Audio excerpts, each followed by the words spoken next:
And I have 33 seconds left. Man, that was good timing.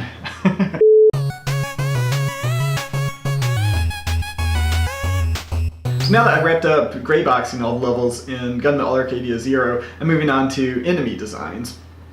In Monday's blog, I talked a little bit about the functional design of enemies and ways I was thinking about using them within the levels. And today I want to take a look at some of the sprite art and animation that I've been doing and see how some of the characters that I had designed in the past, what I've changed to sort of hopefully achieve a consistent art style across the board for all my characters. So I'm recording my left monitor on OBS again today, so I'm just going to switch over to that now and just go through some of my art in Paint Shop Pro and take a look at what I've been doing recently. So one of the new enemy designs that I came up with is this burrower. This is sort of very obviously inspired by the Galadarms from Zelda 2. I'm trying to remember what name I landed on for these guys. I had temporarily been calling them Hollow, which was of course a Binding of Isaac reference, because Binding of Isaac has one of the bosses, it's sort of a worm thing, it's called Hollow. But yeah, anyway, this thing, it burrows into the ground, pops up. While it's up, it can spit rocks at you. While it's burrowed, it can move side to side. So it has sort of two different modes of functionality, which I think may be the first time I've done that for one of my enemies. It did require a little bit of extra work on the code side to do that, but yeah, for the art, basically, this is a good example of where I've started thinking about like designing sprites in segments. Like, I mean, obviously you look at this here and you can tell that each segment of the body is sort of the same sprite art. As he's popping up, they just sort of change size and shape, but yeah, once he's sort of popped up and does this idle animation where he sort of sways back and forth, you can see it's just these same pieces just moving around and sort of composited into something complete. And when I first started doing that, it felt a little bit like cheating. And I was like, well, if I'm building things out of sprites that are composited together, like, would it not just make more sense to actually have each of those be an individual sprite and then, like, I don't know, actually manage a whole bunch of separate sprites moving around? And I don't know. that sounds like a lot of work.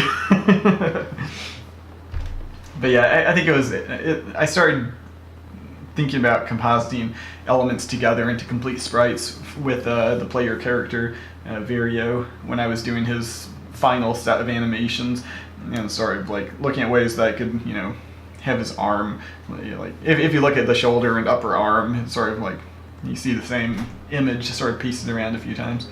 But yeah, so that was the first thing I was doing there.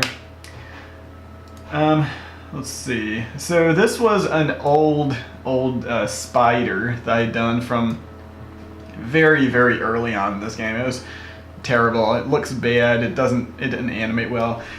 But I liked the design of the enemy. It was this thing that, you know, you could place it on the ground. It would walk side to side and jump at the player. But you could also put it up on the ceiling, and it would hang from the ceiling and drop as the player got near.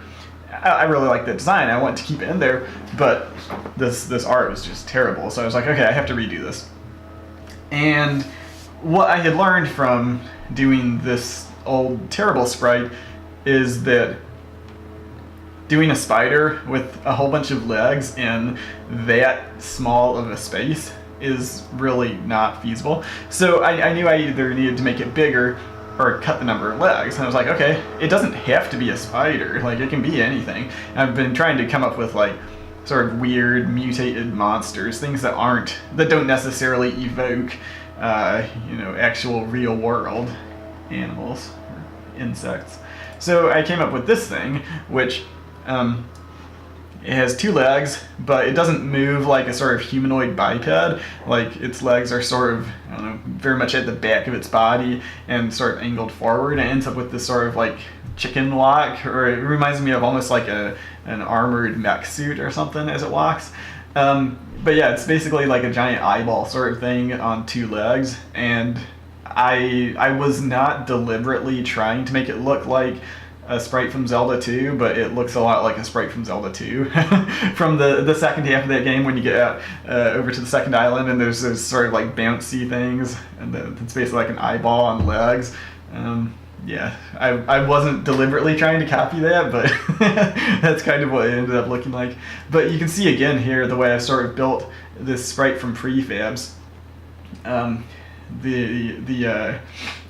The legs and the body are all just sort of the same basic pieces and shapes, just arranged in different positions, and sort of built in layers. So like the front leg and the back leg are usually the same sprites, just animated separately. I think I had like 3 or 4 different angles that the legs could be at, and just found ways to make them all fit together. And it actually it was one of those things where I was kind of compositing all the frames of animation together without really testing it first, and then I got into the editor and I was like, hey, actually, like, it makes a decent walk cycle. It doesn't look like a humanoid walk cycle, but it looks like something. So that yeah, that turned out pretty well, and I got my spider enemy in there, so it can still hang from the ceiling and drop down and attack you. So yeah, that turned out pretty well. Now let's see, what did I have next? Oh, so the slime was the very first enemy that I came up with in Gunmetal Arcadia, and I really liked this sprite. It's been sort of I don't know, I think it's sort of characteristic of the look of this game, or at least it was for a while. But as I started getting more enemy types in there, I was like, it doesn't really fit the look of this game. It has like a very solid dark outline, and the way that I drew the highlight on top doesn't really match a lot of other stuff I'm doing. The eyes don't match the way I've drawn other characters. So I was like, in the interest of visual consistency, I really should redraw this sprite. So this is what I came up with. It follows mostly the same outline, but the eyes are sort of kept in shadow with just the bright white pupils, and there's not like the very clear dark outline. There's a few pixels around there, more as like anti-aliasing than anything else, and a shadow at the bottom with a little bit of dithering. So it maintains largely the same outline, but matches the art style that I've been aiming for with my other characters a little bit better. I did a similar thing too for the crawler enemies. This was my original design for a crawler, which was actually, I think if you put those side by side, that was the same shape as the slime to start with. And I redrew that one too. Again, tried to make the shading look a little bit closer to other sprites that I've been designing recently. So yeah, I think that turned out pretty well. The palette that I'm using for these guys right now doesn't look quite right, because like the highlight ends up being way too bright relative to the rest of it, but I can play around with that. That's one of those things where like I design these guys in grayscale, and then when it comes time to apply a palette, it's like, yeah, it doesn't look exactly like I thought it would, because each of the levels is a little bit different. But yeah, it's close enough. It's getting to the point where I'm happy with it. Let's see, what do I do next? Oh, so this was my turret. I may do some tweaks to this one. I feel like it's not quite in keeping with some of my other sprites. It's a little bit too flat. There's not enough shading, not enough shadows on it specifically, and too many white pixels, too many highlights. So I may do some tweaks to this one in the future. But I wanted to do a second turret, because the design of this one, this thing spits like acid or something. It'll spit something, but it spits in a straight line forward. I was like, I want to have turrets that fire, lobbed projectile shots at you, and this one doesn't look like it would do that. Just the functionality of it doesn't look like it's going to shoot those sorts of things at you. So I had concept art for a different thing that looked more like a sock puppet sort of guy. So this is what I ended up doing. This is my sock puppet turret, and of course it can turn side to side to face either direction. But yeah, so this one will spit, rocks and lobbed shots at you. Let's see, this was my old, I just called it the bug thing. I really liked the face that I did for this one. I thought it, ended up evoking the shape of this sort of insectoid design really well with a minimum of pixels. But again, it's not really in the style of where my art has been going. It looks way too flat, way too two-dimensional. So I redrew this guy as this thing. which is very, very cartoony. It has these giant sort of expressive eyes, but most importantly, it has a little bit more depth to it. It's sort of a 3/4 perspective. You have two, antennas up on top versus just the one. But yeah, this guy is going to be sort of a, I don't know. I'm mostly thinking about him in functional terms as something similar to the bone archers from Castlevania. He's not going to be overly difficult to kill, but when he's sort of positioned out of the way, he can create difficulty by shooting projectiles at you from a distance when you can't reach him. So yeah, I redrew that guy, but I liked the face that I'd come up with for the original one, so I ended up reusing that one as this sort of wasp sort of enemy. This was one of a few different types of flying enemies that I had just been using. Was it this one? Yeah. So I'd been using this sprite for a while. This was very, very obviously ripped off of Zelda 2. It's it's not actually art from Zelda 2, but it's very clearly designed to look like art from Zelda 2, like one of the gargoyles that flies around. So I'd been using this as a placeholder for a number of things, like Medusa heads, and I knew that I would eventually go back and replace all of those. And one of those ended up being this sort of wasp thing. And yeah, I brought back that face there. I actually only use it in this one frame as it's turning to face you. Like, when you encounter these things, they'll be hanging on the wall and they'll sort of be playing this frame of animation where they're turned away. And then they turn to face you and start flying at you. And again, their faces are in 3/4 perspective because that's where my art has been going these days. But yeah, I was pretty happy that I was able to reuse a thing that I liked from the past. This was another flying enemy that previously I'd been using this placeholder sprite for. This is a flying eyeball because I don't know, every game I make anyway seems to have flying eyeballs in it. And again, it's one of those sort of Zelda 2 touchstones that I had to include.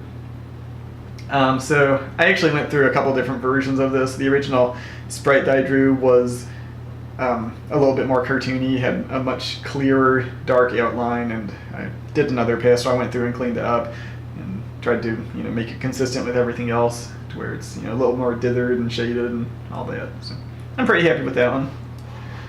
Let's see, I'm just gonna push all these off to the side here. I don't remember what else I have next. Oh right, so this was concept art that I'd drawn a couple months back when I was doing concept art.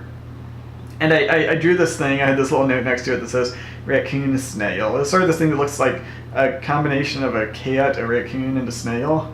And I wasn't really sure what this was going to be, but I really liked the picture, so I was like, I have to get in there somewhere. So I ended up doing it as one of the wild animals that you'll encounter in the game. Did this sort of cat, raccoon, snail thing. You can't see its feet, so it doesn't actually have a walk cycle, so it just basically sits there and flips its tail back and forth. But I got my weird raccoon snail thing in there, so I'm happy about that. This is going to be one of a few different wild animals you'll encounter in the game, and wild animals will be docile unless you attack them, which most of the time, I mean, I guess you could kill them if you wanted to for loot drops, but most of the time, the way I'm thinking these will be used functionally is they'll be positioned in rooms alongside enemies that are actively trying to hurt you, and they'll get sort of caught in the crossfire, and if you accidentally hit them, well, now you have to deal with those guys too. So there'll be sort of optional hazards that you can find ways to avoid.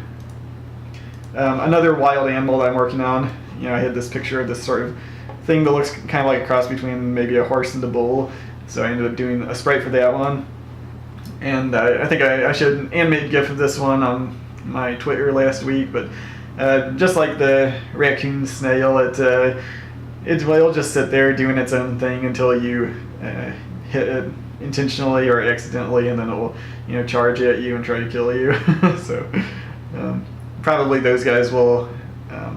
I don't know. I'm thinking maybe I'll tune loot drops so they make more sense. As soon as I put these things in there, what they reminded me of was Minecraft. I wanted to collect meat from them and be able to cook the meat. I'm like, that's not the game I'm making at all. But I did think it would be fun to maybe make them drop hearts more frequently than other things. So you have that sort of like, oh, I'm, you know, recovering my health by killing this thing that I can use for meat. At least have some sort of sense of that sort of dynamic in there.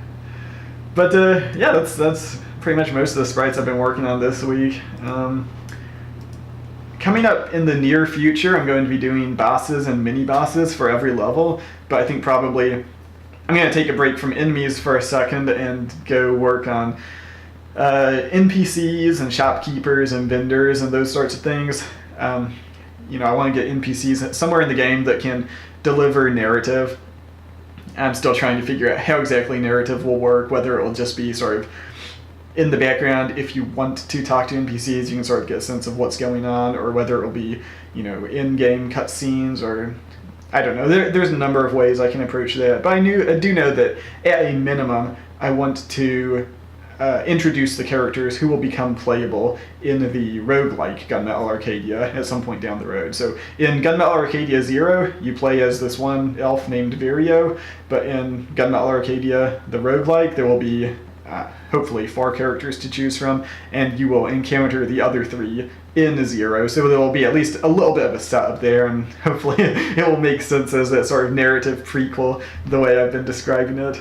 So yeah, I'll be doing that in the near future. Hopefully too, I'll have some time to work on a new shopping interface. That's something I've mentioned a few times as a failing of the vertical slice build, where I felt like using the dialogue system to try to double as a shopping interface didn't really work. So yeah, I'll be working on that a little bit. Hopefully, maybe, I don't know, maybe by the time this video goes up, I'll already have spent some time on it. We'll see.